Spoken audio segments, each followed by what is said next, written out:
வீட்டிலேயே ரெடி பண்ண ஃப்ரெஷ்ஷான மிக்சர். இதுக்கு வந்து 2 கப் அளவு கடலை மாவு எடுத்து 2 பாத்திரத்தில் தனித்தனியாக கொட்டி வச்சுக்கலாம். இப்போது 1/4 கப் அளவுக்கு அரிசி மாவு 2த்துலேயும் சேர்த்துக்கலாம்.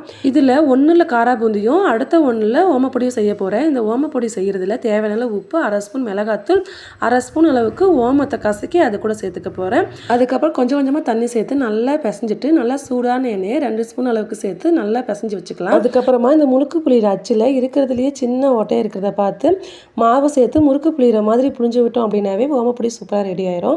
அதுக்கப்புறமா இன்னொரு மாவில் 1/2 ஸ்பூன் அளவுக்கு மிளகாத்தூள், தேவையான உப்பு, கொஞ்சமாக சோடா உப்பு சேர்த்து தோசை பதத்தோட கொஞ்சம் தண்ணி பதமாக நல்லா கரைச்சி எடுத்துட்டு எண்ணெய் நல்லா சுடானதுக்கப்புறமா ஜல்லிக்கரண்டியில் கொஞ்சம் கொஞ்சமாக மாவு ஊற்றி நல்லா தேய்ச்சி விட்டோம் அப்படின்னாவே காரா பூந்தி சூப்பராக ரெடி ஆயிரும். அதுக்கப்புறமா அதே எண்ணெயில் வெள்ளை அவல் பொரித்து எடுத்து வச்சுக்கோங்க. அதே மாதிரி நிலக்கடலை, பொட்டுக்கடலை, பூண்டு, கருவேப்பிலை இது எல்லாத்தையும் நல்லா பொரித்து தனித்தனியாக எடுத்து வச்சுக்கோங்க. இப்போ ஒரு அகலமான பாத்திரத்தில் பொரித்து வச்ச எல்லாத்தையும் சேர்த்து கடைசியாக உப்பு, மிளகாத்தூள் சேர்த்து நல்லா கலந்து விட்டுக்கோங்க. ஃப்ரெஷ்ஷான மிக்சர் வீட்லேயே சூப்பராக ரெடி பண்ணிடலாம்.